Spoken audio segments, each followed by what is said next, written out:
Hello guys, welcome back to another video. അപ്പോൾ ഇന്നത്തെ വീഡിയോയിലാണെങ്കിൽ ഞാൻ എടുത്ത ട്രേഡും കാര്യങ്ങളൊന്ന് എക്സ്പ്ലെയിൻ ചെയ്യാം. അപ്പോൾ ഞാൻ ട്രേഡ് എടുത്തത് ഒരു അപ്സൈഡ് ആയിരുന്നു. കാരണം വേറെ ഒന്നുമല്ല, ഈ തുടക്കത്തിലുള്ള ഇനിഷ്യൽ മൂവ്മെൻറ്റ് എനിക്ക് മിസ്സായിട്ടുണ്ടായിരുന്നു. മാർക്കറ്റ് ഒരു ഡൗൺ ട്രെൻഡാണ്, ബട്ട് മാർക്കറ്റിന് ഡൗൺ ആവുന്നതിന് ഒരു ലിമിറ്റ് ഉണ്ട്. ആ ഒരു എക്സ്പെക്റ്റേഷനിലാണ് ഞാൻ ഈ ഒരു ലെവലിൽ നിന്ന് ട്രേഡ് എടുത്തിട്ടുണ്ടായിരുന്നത്. അപ്പോൾ ഈ ഒരു ലെവലിൽ വന്നിട്ട് തിരിച്ച് പിന്നെയും ആ ഒരു ലെവലിൽ വന്ന ആ ഒരു ടൈമിൽ ഞാൻ എൻ്റെ ട്രേഡ് എക്സിക്യൂട്ട് ആയിട്ടുണ്ടായിരുന്നു.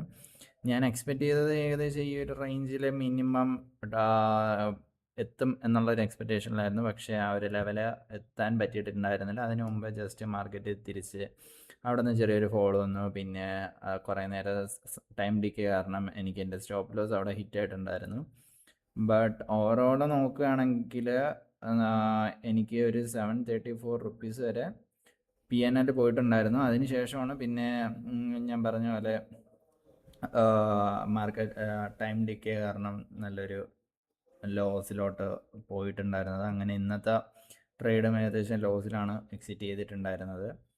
അപ്പോൾ എന്തായാലും നാളത്തെ ട്രേഡും വിശേഷങ്ങളായിട്ട് നാളെ വരുന്നതാണ്. Thank you.